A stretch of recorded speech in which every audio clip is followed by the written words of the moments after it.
రాష్ట్ర కార్మిక ఉపాధి కల్యాణ శాఖ మంత్రిగా పదవి బాధ్యతలు స్వీకరించిన వివేక వెంకటస్వామికి పెద్దపల్లి జిల్లాలో ఘన స్వాగతం లభించింది.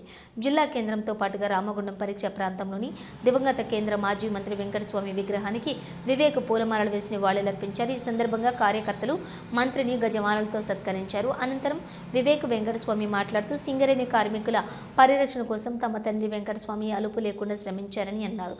కార్మికుల సమస్యలపై పూర్తిగా అవగాహన ఉన్న తనను మంత్రిగా ప్రకటించడం ఆనందంగా ఉందని, నిరంతరం కార్మికుల పక్షాన ఉంటానని అన్నారు. తనతో పాటుగా తన కుమారుడిని పెద్దపల్లి పార్లమెంటు సభ్యులుగా ఎన్నిక చేసిన ఈ ప్రాంత ప్రజలు అభివృద్ధి కోసం నిరంతరం పాటుపడతామని పేర్కొన్నారు.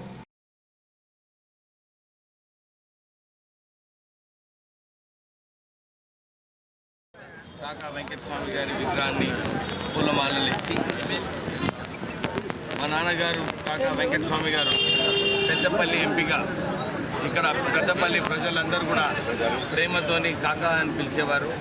అన్ని చోట్ల కూడా కాకా వెంకటస్వామి అంటే అందరూ ప్రేమగా ఏ సమస్య ఉన్నా కానీ వాళ్ళందరూ వెళ్ళి వెంకటస్వామి గారి దగ్గర మాట్లాడేవారు.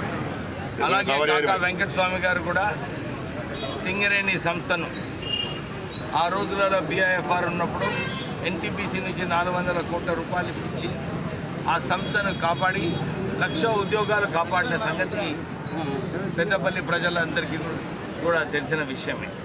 దాంతోపాటు వారు కోల్ మైనర్స్ సింగరేణి కార్మికులకు పెన్షన్ ఫండ్స్, CMPF ఆఫీసు ఇవన్నీ కూడా కార్మికులకు ఎన్నో సేవలు చేయడం జరిగింది. దాంతోపాటు పెద్దపల్లి పార్లమెంట్ నియోజకవర్గంలో ఈ 40 సంవత్సరాలలో కేవలం కాకా గడ్డం ఫ్యామిలీ ద్వారానే కాంగ్రెస్ పార్టీలో గెలవడం జరిగింది. మొదలు